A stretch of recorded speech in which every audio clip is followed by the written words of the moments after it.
Hi friends, అందరికీ నమస్కారం.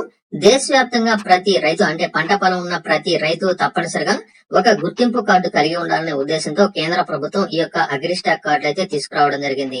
అంటే ఒక గుర్తింపు కార్డు మీకైతే అందజేస్తారు. అంటే ప్రస్తుతం ఆధార్ నంబర్ ఏ విధంగా అయితే ఉందో అదే తరహాలో మీకు ఒక గుర్తింపు కార్డు అయితే అందజేయడం జరుగుతుంది. ఈ గుర్తింపు కార్డు కనుక ఉన్నట్లయితే ఇక మీదట కేంద్ర ప్రభుత్వం కావచ్చు లేదా రాష్ట్ర ప్రభుత్వాలు కావచ్చు, మీకు ఏదైతే ప్రభుత్వ పథకాలు అమలు చేయబోతున్నారో ఆ ప్రభుత్వ పథకాల పన్నిటికీ మీకు ఈ యొక్క కార్డు ద్వారా అయితే లింక్ చేయడం జరుగుతుంది.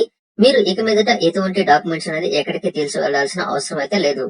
ప్రభుత్వ పథకాలకు సంబంధించి ఈ యొక్క కార్డు నంబర్ అనేది ఎంటర్ చేసినట్లయితే మీకు ఆటోమేటిక్ గా ఆ యొక్క పంట పొలాలకు సంబంధించిన వివరాలు అనేది వచ్చి మీకు ఎలిజిబిలిటీ అనేది ఉందా అక్కడైతే రావడం జరుగుతుంది.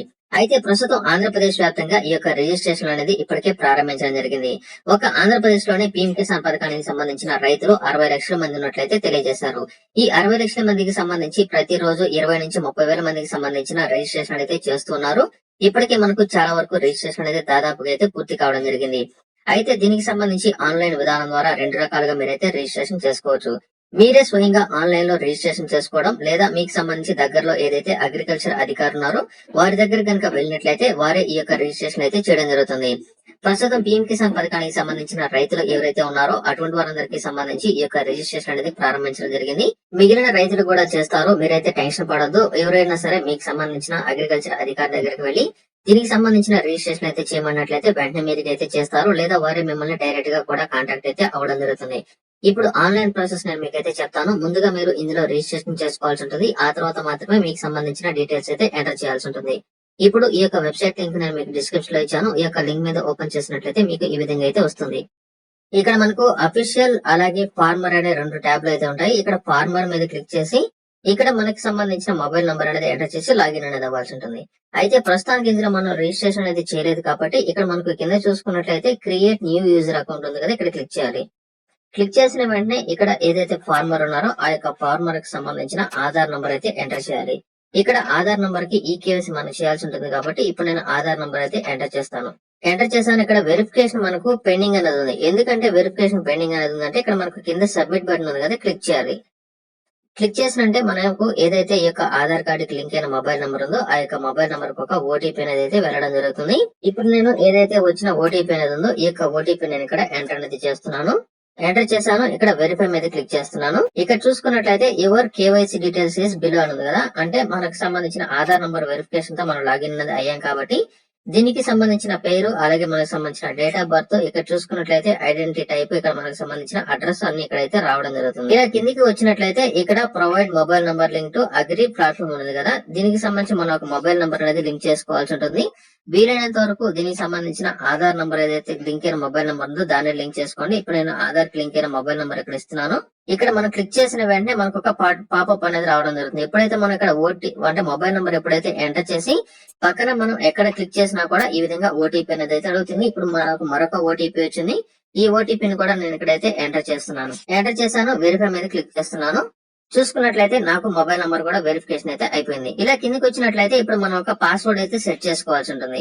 ఈ పాస్వర్డ్ తోనే మనం ఈ యొక్క వెబ్సైట్ లో లాగిన్ అనేది అవ్వాల్సి ఉంటుంది కాబట్టి ఖచ్చితంగా మీరు ఇక్కడ మనం టిక్ మార్క్ మీద క్లిక్ చేసినట్లయితే ఖచ్చితంగా ఒక క్యారెక్టర్ అనేది ఉండాల్సి ఉంటుంది, అలాగే డిజిటల్ నంబర్ అనేది ఉండాల్సి ఉంటుంది, ఒక అప్పర్ కేస్ అనేది ఉండాల్సి ఉంటుంది. దీంతో మనం టోటల్ గా 8 లెటర్స్ తో మనం ఒక పాస్వర్డ్ అయితే క్రియేట్ చేసుకోవాల్సి ఉంటుంది. వీలైనంత వరకు ఫస్ట్ లెటర్ మీరు ఏం చేస్తారంటే క్యాపిటల్ లెటర్ ఇవ్వండి. తర్వాత మీకు సంబంధించి ఏదైతే పేరు అనేది ఉందో ఆ యొక్క పేరుతో ఎంటర్ చేసుకోండి, మీకు గుర్తు అనేది ఉండే విధంగా. ఆ తర్వాత మీరు @ అనేది ఇచ్చి మీకు సంబంధించి చివరిలో మీ యొక్క బర్త్ డేట్ గానీ లేకపోతే ఏదో ఒక నంబర్ మీరైతే ఎంటర్ చేసుకోండి. ఇప్పుడు నేను బర్త్ డే కి సంబంధించిన ఇయర్ అనేది అయితే ఎంటర్ చేశాను. ఇక్కడ నాకు సంబంధించిన క్యాపిటల్ లెటర్ అనేది ఎంటర్ చేశాను, పేరు అనేది ఎంటర్ చేసి దీనికి సంబంధించిన డేటా అనేది ఎంటర్ చేశాను. 2 ఈక్వల్ గా ఉన్నప్పుడు మాత్రం మనకి మ్యాచ్ అనేది అవుతుంది. ఇక్కడ క్రియేట్ మీద క్లిక్ చేయాలి. క్రియేట్ మీద క్లిక్ చేసిన వెంటనే నాకు అకౌంట్ అనేది క్రియేట్ అనేది అయితే అయిపోవడం జరిగింది. ఓకే మీద క్లిక్ చేస్తున్నాను. సో ఇప్పుడు నాకు ఓకే మీద క్లిక్ చేసేసాను, అయిపోయింది. ఇక్కడ మనకి ఇక్కడ అఫీషియల్ అనేది ఉంది, అలాగే ఫార్మర్ అనేది ఉంది కదా. ఇప్పుడు ఫార్మర్ మీద క్లిక్ చేసి మనకు సంబంధించి ఏదైతే మొబైల్ నంబర్ తో లింక్ అనేది అయ్యామో ఆ యొక్క మొబైల్ నంబర్ ఇక్కడ అయితే ఎంటర్ చేయండి. ఇప్పుడు నేను మొబైల్ నంబర్ అనేది ఎంటర్ చేశాను. ఇక్కడ పాస్వర్డ్ నేను ఇప్పుడు పెట్టాను కాబట్టి పాస్వర్డ్ గుర్తున్నట్లయితే పాస్వర్డ్ ఎంటర్ చేయండి. ఒకవేళ పాస్వర్డ్ తెలియకపోయినట్లయితే ఓటీపీ మీద క్లిక్ చేసినట్లయితే ఈ మొబైల్ నంబర్ కి ఒక ఓటీపీ వస్తుంది. ఆ ఓటీపీతో కూడా మీరు లాగిన్ అయితే అవ్వచ్చు. ఇప్పుడు నేను పాస్వర్డ్ తో లాగిన్ అనేది అయితే అవుతున్నాను. ఒకసారి చెక్ చేస్తున్నాను. ఎంటర్ చేశాను. ఇక్కడ క్యాప్చర్ మీద క్లిక్ చేస్తున్నాను. ఇక్కడ లాగిన్ మీద క్లిక్ చేస్తున్నాను. చూసారు కదా, నాకు సంబంధించి ఈ యొక్క వెబ్సైట్ లో లాగిన్ అనేది ఈ విధంగా అయితే అయిపోవడం జరిగింది. ఇక్కడ చూసుకున్నట్లయితే నాకు సంబంధించి అన్ని డీటెయిల్స్ అనేది వచ్చిన తర్వాత అగ్రికల్చర్ దీనికి లింక్ అనేది అయితే అవడం జరిగింది. ఇక్కడ రిజిస్టర్డ్ యాడ్ ఫార్మర్ ఉంది కదా, ఇక్కడ క్లిక్ చేయాలి. ఇక్కడ చూసుకున్నట్లయితే నాకు సంబంధించి మొబైల్ నంబర్ కన్ఫర్మేషన్ అయితే అడుగుతుంది. ఇక్కడ మనకి ఏదైనా మొబైల్ నంబర్ మార్చుకోవాలి అనుకున్నట్లయితే ఎస్ క్లిక్ చేసి మొబైల్ నంబర్ మార్చుకోండి. ఇక్కడ నేను నో మీద క్లిక్ చేస్తున్నాను. ఇక్కడ మెయిల్ ఐడి వెరిఫికేషన్ చేసుకోమంటుంది. ఇక్కడ చూసుకున్నట్లయితే వెరిఫికేషన్ పెండింగ్ అనేది ఉంది. ఇక్కడ మెయిల్ ఐడి ఎంటర్ చేయాలి. ఇక్కడ ఓటీపీ మనం అయితే ఎంటర్ చేయాల్సి ఉంటుంది. నాకు చాలా సేపు అయితే వెయిట్ చేశాను. నాకు మెయిల్ ఐడికి సంబంధించి ఓటీపీ అయితే రాలేదు. నా మొబైల్ ఫోన్ లో స్టోరేజ్ అనేది ఫుల్ అనేది అయిపోయింది కాబట్టి ఇక్కడ నేను క్యాన్సిల్ చేశాను. వీలైనంత వరకు మీ యొక్క మొబైల్ నంబర్ ఇక్కడ మెయిల్ ఐడిని వెరిఫై చేసుకున్నట్లయితే ఇక్కడ కూడా మనకి ఎక్కడైతే గ్రీన్ కలర్ బటన్ వచ్చిందో ఈ యొక్క గ్రీన్ కలర్ బటన్ అనేది మనకైతే రావడం జరుగుతుంది. ఇక్కడ ఫార్మర్ డీటెయిల్స్ ఉన్నాయి కదా, ఈ యొక్క ఫార్మర్ డీటెయిల్స్ దగ్గర ఇక్కడ మన పేరు ఏదైతే ఉందో ఈ పేరు అనేది ఇక్కడ ఖచ్చితంగా మనకి సంబంధించిన తెలుగులో మ్యాచ్ అనేది అయితే అవ్వాల్సి ఉంటుంది. ఇక్కడ తెలుగులో మనం అయితే రాయాల్సి ఉంటుంది. మీరు వేరొక ట్యాబ్ లో ఏం చేస్తారంటే ఇక్కడ గూగుల్ ట్రాన్స్లేటర్ అనేది ఓపెన్ చేయండి, లేదా మీ ఫోన్ లోనే తెలుగులో అయితే టైప్ చేయండి. ఇక్కడ మన పేరు ఏ విధంగా అయితే ఉందో అదే విధంగా ఇక్కడ మనం తెలుగులో అయితే ఎంటర్ చేయాలి. ఇక్కడ మీకు సంబంధించి ఇక్కడ ఏదైతే పేరు అనేది ఇంగ్లీష్ లో వచ్చిందో దీన్ని ఇక్కడ మనకు సంబంధించి లోకల్ లాంగ్వేజ్ లో తెలుగులో మీరైతే టైప్ అయితే చేయాల్సి ఉంటుంది. టైప్ అనేది చేసి అయిపోయిన తర్వాత ఇక్కడ మనకు సంబంధించిన జనరల్ అనేది నేను ఎక్కడైతే సెలెక్ట్ చేసా అంటే మీకు సంబంధించిన క్యాస్ట్ ఇక్కడ సెలెక్ట్ చేసుకోవాలి. ఇక్కడ ఐడెంటిటీ టైప్ దగ్గర చూసుకున్నట్లయితే మనకు సంబంధించి ఇంగ్లీష్ లో ఏ పేరు అయితే ఉంటుందో దాన్ని ఇక్కడ మనం అయితే ఎంటర్ చేయాల్సి ఉంటుంది. ఎంటర్ చేశాను. ఇక్కడ చూసుకున్నట్లయితే identify name in local language ఉంది కదా, ఆ యొక్క పేరుకి సంబంధించి ఇక్కడ మన తెలుగులో ఎంటర్ అనేది నేనైతే చేశాను. ఇక్కడ చూసుకున్నట్లయితే నేమ్ అనేది 100% మ్యాచ్ అనేది అయినట్లు ఇక్కడైతే చూపిస్తుంది. ఇక్కడ వచ్చినట్లయితే మనకి సంబంధించి రెసిడెన్షియల్ అడ్రస్ దగ్గర అడ్రస్ ఇన్ లోకల్ లాంగ్వేజ్ అని ఉంది కదా, ఇక్కడ మనకి సంబంధించిన అడ్రస్ దగ్గర లోకల్ లాంగ్వేజ్ లో మన ఇక్కడ ఏదో ఒక పేరు మనం అయితే ఎంటర్ అనేది చేయండి. ఇన్సర్ట్ లేటెస్ట్ రెసిడెన్షియల్ డీటెయిల్స్ మీద క్లిక్ చేసి మార్చుకోవాలనుకున్నట్లయితే మార్చుకోండి. ఇక్కడ నేను యొక్క పేరు అనేది నేనైతే ఇక్కడ ఉదాహరణకు 1 అనేది ఎంటర్ చేశాను. ఇక్కడ చూసుకున్నట్లయితే ఓనర్ టైప్ అనేది ఇది వచ్చింది, ఓనర్ అనేది క్లిక్ చేశాను. అలాగే ఇక్కడ అగ్రికల్చర్ టైప్ చూసుకున్నట్లయితే ఇక్కడ నేను అగ్రికల్చర్ అనేది సెలెక్ట్ చేశాను. ఇక్కడ మెయిన్ చూసుకున్నట్లయితే ఫెచ్ ల్యాండ్ డీటెయిల్స్ ఉన్నాయి కదా, ఇక్కడ ఫెచ్ ల్యాండ్ డీటెయిల్స్ మీద మనం అయితే క్లిక్ చేయాల్సి ఉంటుంది. మెయిన్ గుర్తు పెట్టుకోండి. ఇక్కడ మీకు సంబంధించి అన్ని రకాల సర్వే నంబర్లతో అన్ని రకాల డీటెయిల్స్ అనేది వచ్చినప్పుడు మాత్రమే ఈ యొక్క ప్రాసెస్ మీరైతే స్టార్ట్ చేయండి. ఒకవేళ నాకు తెలియదు, నాకు సంబంధించి కొన్ని మాత్రమే ల్యాండ్ డీటెయిల్స్ అనేది వచ్చాయి అనుకున్నట్లయితే ఖచ్చితంగా మీరు మీకు సంబంధించి ఏదైతే అగ్రికల్చర్ అధికారి ఉన్నారో అగ్రికల్చర్ అధికారి ద్వారా మీరైతే చేపించుకోవాల్సి ఉంటుంది. మేమే డైరెక్ట్ గా చేసుకుంటాం అనుకున్నట్లయితే అది మీ ఓన్ రిస్క్. మీకు సంబంధించి అన్ని డీటెయిల్స్ అంటే మీకు 2 ఎకరాలు 3 ఎకరాలు అన్నిటికీ సంబంధించిన డీటెయిల్స్ అనేది కరెక్ట్ గా వచ్చినప్పుడు మాత్రమే ఈ యొక్క ప్రాసెస్ మీరైతే స్టార్ట్ చేయండి. ఇక్కడ ఫెచ్ ల్యాండ్ మీద క్లిక్ చేయాల్సి ఉంటుంది. ఇక్కడ మనకు సంబంధించి ఆంధ్రప్రదేశ్ చూపిస్తుంది. ఇక్కడ మనకు సంబంధించి నెల్లూరు అనేది నేను ఇక్కడైతే సెలెక్ట్ అనేది చేస్తున్నాను. అలాగే ఇక్కడ మనకు సంబంధించిన తాలూకా ఏదైతే ఉంటుందో ఈ యొక్క తాలూకా మనం సెలెక్ట్ చేసుకోవాల్సి ఉంటుంది. అలాగే ఇక్కడ మనకు సంబంధించిన విలేజ్ అనేది నేనైతే సెలెక్ట్ చేసుకున్నాను. ఇక్కడ నాకు సంబంధించి సర్వే నంబర్ ఇక్కడ నేనైతే ఎంటర్ చేయాల్సి ఉంటుంది. సబ్ సర్వే నంబర్ తెలిసినట్లయితే ఎంటర్ చేయండి. కొంతమందికి ఏమవుతుందంటే ఇక్కడ ఉదాహరణకు నేను ఇక్కడ సర్వే నంబర్ నేనైతే సెలెక్ట్ అనేది చేసి ఇక్కడ సబ్మిట్ బటన్ మీద క్లిక్ చేస్తున్నాను. అయితే ఇక్కడ సబ్మిట్ బటన్ మీద క్లిక్ చేసినా చాలా మందికి సంబంధించి వారికి సంబంధించిన డీటెయిల్స్ అయితే రావటం లేదు. కొంతమందికి అయితే ఇక్కడ సర్వే నంబర్ అనేది ఎంటర్ చేసిన వెంటనే వారికి సంబంధించిన డీటెయిల్స్ అనేది ఇక్కడైతే రావడం జరుగుతుంది.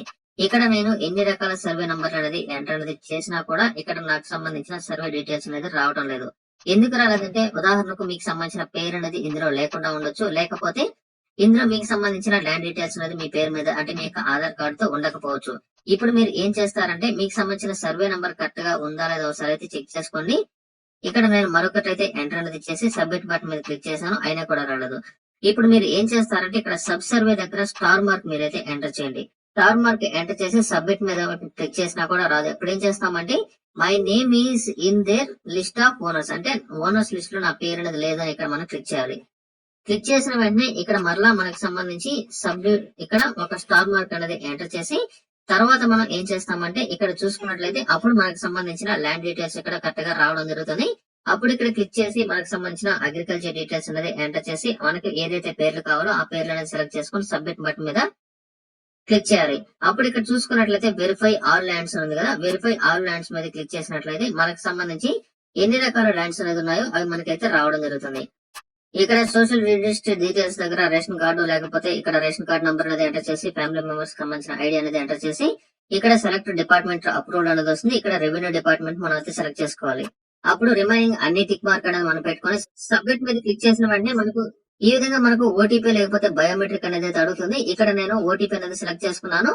నాకు సంబంధించి ఇక్కడ ఆధార్ నంబర్ అనేది ఎంటర్ చేసి ఓటీపీ మీద క్లిక్ చేసిన వెంటనే ఓటీపీని ఇక్కడ నేనైతే ఎంటర్ అనేది చేస్తున్నాను.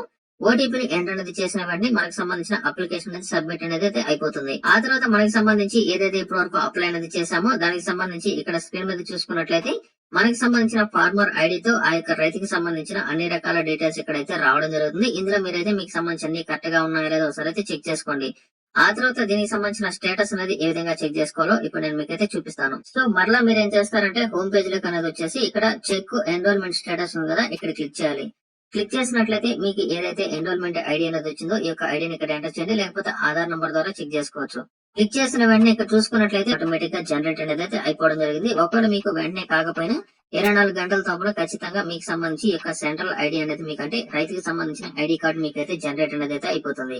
ఈ విధంగా ప్రతి ఒక్కరు ఈ యొక్క రైతుకి సంబంధించిన ఐడి కార్డు మీరైతే జనరేట్ చేసుకోండి. ఒక్కరు మీకు ఈ యొక్క ప్రాసెస్ అనేది తెలియదు, మేము పూర్తిగా ఆన్లైన్ లోనే చేసుకోలేమనుకున్నట్లయితే తప్పనిసరిగా మీకు గ్రామాలకి వార్డు సచివాలయంలోనే సంబంధిత అగ్రికల్చర్ అధికారి ఎవరైతే ఉన్నారో వారి దగ్గర కనుక వెళ్ళినట్లయితే వారు ఈ యొక్క డీటెయిల్స్ మొత్తాన్ని ఫిల్ చేసి ఏదైనా సరే సమస్యలు కనుక ఉన్నట్లయితే రెక్టిఫై అనేది చేసి మీకు సంబంధించి ఈ విధంగా ఐడి అయితే క్రియేట్ అయితే చేయడం జరుగుతుంది.